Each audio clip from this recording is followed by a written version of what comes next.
Hey guys, I'm glad to be here. It's been about 12 days since I broke the fast, the extended fast, and I want to come on here and just give you a quick update about what's been going on since then. As you may recall from my last video, I was on my way to visit family after breaking the fast. So let me just tell you what went down.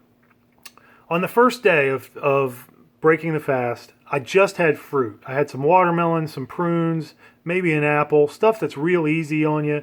And I had a little bit of juice, but I gave the rest of the juice to the kids. I'm just not a juice person. That's just all there is to it. Okay, so it was all fruits the first day. I had a nice big salad, bed of spinach and lettuce, but still went pretty easy on myself. Fruits and vegetables the next day, the second day. On the third day, I was visiting family. So I had a fried chicken breast from Bojangles. If you don't know what Bojangles is, I pity you. Look it up. And come to the South so you can have it sometime. You won't regret it. But I had a fried chicken breast from Bojangles. Then my sister-in-law made these wicked nachos. Tons of beef, tons of cheese. And now keep in mind, I had not had any meat, no real fat to speak of, and no heavy carbs other than simple carbs, fruits, for 2 weeks. So on that third day, that food I was eating, and then she made this birthday cake that was like gourmet, made from scratch, this awesome birthday cake, super sweet frosting, super sweet fondant, and I was consuming that stuff, you better believe it. On the morning of the fourth day, I woke up feeling hungover and I just wanted to die. I felt like a tick that just fell off the dog and can't even barely crawl. That's how I felt, man. It was not good. All those carbs and all that meat, and my stomach. I didn't have any real intestinal problems other than constipation, but I just felt bad. I just wanted to lay down. So there was no energy on the fourth day, yet I continued to eat with my family. And then by the fifth day, which was Labor Day itself, I fasted that day because I was just like, this just can't go on. I just felt like I had a packed out. My insides just couldn't take anymore. So I fasted on the fifth day. I expected to go keto on the sixth day. So that was the Tuesday after Labor Day. And let me tell you, I did good all day. I ate keto. I had bacon and eggs for breakfast. I had some fried avocado with a pork rind as the breading, pork crisps, and fried that mess up in lard. And so I ate. I had a nice big salad, plenty of vegetables that day. And I tracked everything with MyFitnessPal to see if I was coming with the macros. The macros were great. It's supposed to be like 70% fat, 25% protein, and 5% carbs or something like that. I think is where it's supposed to shake out. So it was right around there. Well, guess what? At 10 o'clock that night, here's what I noticed. I'm like, man, I've eaten 3 or 4 times today, but I don't feel good. I don't feel energetic. I don't feel, any of the pep that I normally feel when I eat. The energy and the spike that you get when you eat sugar and carbs. So my wife had bought this ice cream that was so tempting. It's one of my favorite flavors. And that was just calling to me. I should have just gone to bed, fasted the next day. Let me tell you something. Those of you who think I have willpower, you are wrong, friend. I love you, but you're wrong. I do not have willpower. I am not to me, willpower is kind of like the exertion of a muscle. It'll last you for so long, but at a certain point, it's spent, it's gone. Okay, so what I should have done is gone to bed before it was gone. I didn't do that. I stayed up till 10:30 and ate a big bowl of ice cream after eating keto all day long, face planted into the bed, feeling like a dirtbag, feeling like a failure. But let me tell you something. Here's something that's changed in my perspective. I don't tear myself up over stuff like that. I think if you don't have a false start or two in the changes that you're making, you're doing something wrong, or you're an alien. There's just something the matter with you. Because I think it's really normal and it needs to be planned for and part of our perspective. It's not that we expect ourselves to fail, But if you beat yourself up after a failure, like if I had beat myself up, guess what? I would have been just gone, oh, keto, I just can't do keto. It's too hard. And that's what people do. But we need to have the understanding that change is hard. And this whole ketogenic thing for me has been a struggle. It has not been easy. There's never been a time in my life when I ate so much fat and so little carbohydrate, ever. I'm 42 years old. Actually, I just had a birthday. And I'm 42 years old, and I have never tried to cut out rice, potatoes, pasta, potato chips, all that stuff all at once, including sugar and ice cream and everything. So it's new. It's a new experience for me. So if you get into you have to realize that about yourself. If you get into some kind of a change like this, you need to have an expectation that you're going to slip, trip, and fall once or twice. And if you have that expectation and you don't beat yourself up, you just get up, brush yourself off, say, I'm going to try again the next day. That's the key to success. That's the key, to me, of increasing willpower. And then there's this part of me that goes, you know what, after I've worked so hard, after I've done the fasting, after I've done, this restricted myself in this way of eating, then the next time it comes around, I'm like, here I am 5 days into keto. Do I really want to screw it up with an ice cream sundae or whatever? Do I really want to screw it up with the buns of a cheeseburger? And when it comes back to is no, So like to me, willpower is something that develops. It's not something that's huge, and it's not something that I have in great supply. So the 70 pounds that I've lost in 6 months and the 10-day fast and all that stuff, that did not come from a place of superhuman willpower, discipline, whatever you want to call it.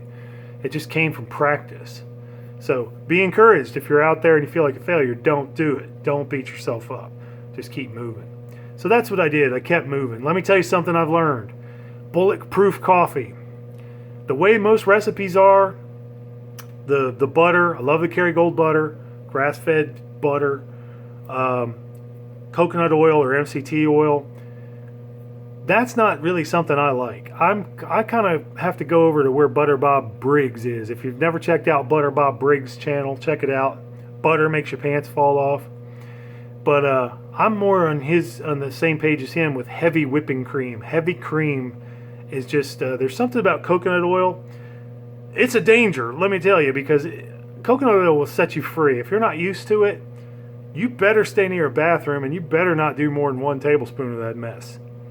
Okay? Because it will set you free. No one warned me. No one said, hey, Steve, watch out with bulletproof coffee. And I didn't do the research like an idiot.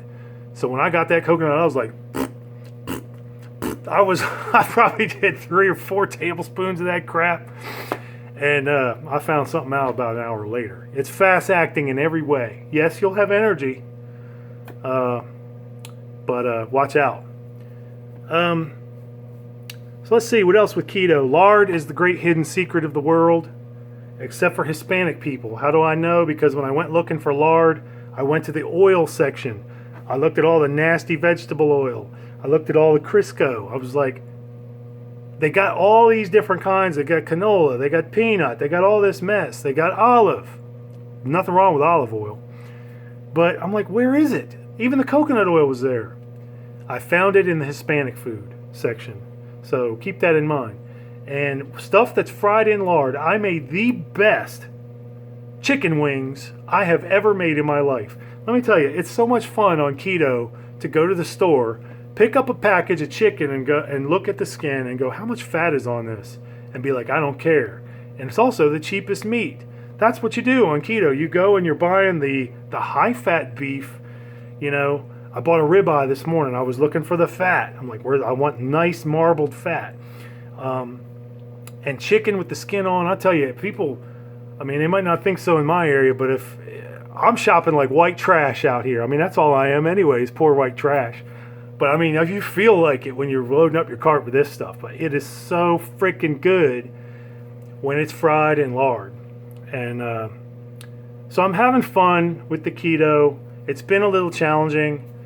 I'm going to try my hand probably this weekend at Fathead Pizza or one of the high-fat pizza, low-carb, and see how that works. I've heard lots of good things about it. And so weight. Everybody wants to know about weight.